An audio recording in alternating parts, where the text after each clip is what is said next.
हमारी kidneys body के posterior side पे लोकेटेड होती हैं बिटवीन T12 और L3 वर्टिब्रा और इनके सेंटर में एक नॉच होती है जिसको हम हाइलम बोलते हैं, जिसके थ्रू चार स्ट्रक्चर पास करते हैं जो है renal artery, renal vein, renal nerve और यूरेटर। यूरेटर एक ट्यूब लाइक स्ट्रक्चर होता है जो किडनी में बने हुए यूरिन को किडनी से यूरिनरी ब्लैडर तक लेके जाता है। अब हम अपने किडनी के डायमेंशंस देख लेते हैं।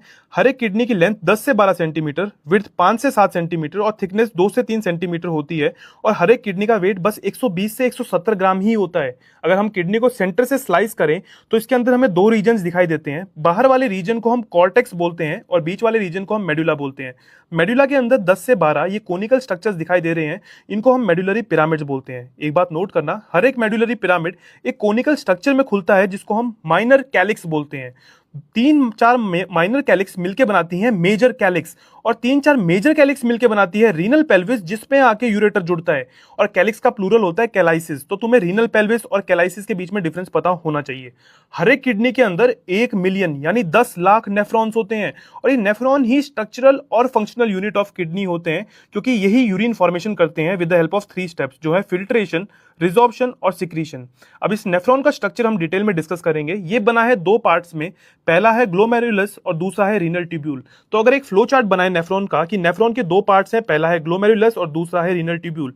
ग्लोमेरुलस के अंदर ब्लड आता है एफरेंट आर्टेरियोल से और इससे ब्लड हमारी किडनीज किस तरीके से ब्लड को फिल्टर करके यूरिन बनाती है उस प्रोसेस को डिस्कस करते हैं इस वीडियो के अंदर। हमारी हर एक किडनी के अंदर 10 लाख नेफ्रॉन होते हैं यानी 1 मिलियन नेफ्रॉन, जो कि फंक्शनल यूनिट होते हैं किडनी का, जहां पे यूरिन फॉर्मेशन होती है।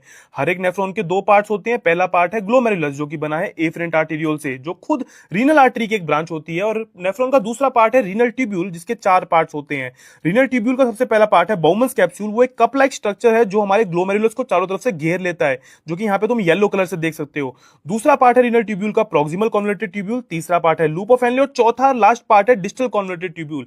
अब एक बात यहीं पे समझ लो, जो नेफ्रॉन है उसके अंदर दो तरह की पाइप्स बिछी हुई हैं। पहली पाइप में ब्लड आता है हमारी बॉडी का और दूसरी पाइप को हम बोल रहे हैं रीनल ट्यूब्यूल, जिसके अंदर वो फिल्ट्रेट बनता है जो फाइनली जाके यूरिन बनेगा। तो अब एक बात यहां पे क्लियर हो गई है कि जो ग्लोमेरुलस है उसके अंदर ब्लड होता है और जो रीनल ट्यूब्यूल है उसके अंदर वो फिल्ट्रेट है जो फाइनली जाके यूरिन बनने वाला है। अब हम यूरिन फॉर्मेशन के स्टेप्स देखते हैं। 3 स्टेप होते हैं। सबसे पहला स्टेप है ग्लोमेरुलर फिल्ट्रेशन। जो ग्लोमेरुलस है इधर हमारे फिल्ट्रेशन होती है, इसलिए हम ग्लोमेरुलस को बोलते हैं फिल्टरिंग यूनिट। जो हमारा ब्लड है उसका मोस्ट ऑफ द प्लाज्मा को फिल्टर आउट किया जाता है और उसको कलेक्ट करता है ये येलो कलर का बाउमन्स कैप्सूल, जो कि हमारी रीनल ट्यूब्यूल का पहला पार्ट था। जो बाकी के 2 स्टेप्स हैं यूरिन फॉर्मेशन के, रीएब्जॉर्प्शन और सिक्रीशन, इनका मतलब है कि जो फिल्ट्रेट बन गया उसमें से इंपॉर्टेंट चीजों को रीएब्जॉर्ब कर लो और जो बेकार चीजें उनको सीक्रेट कर दो ताकि वो यूरिन में एक्सक्रीट आउट हो जाए। एब्जॉर्ब क्या क्या किया जाता है? Water, glucose, amino acids, ion जो इंपॉर्टेंट है, और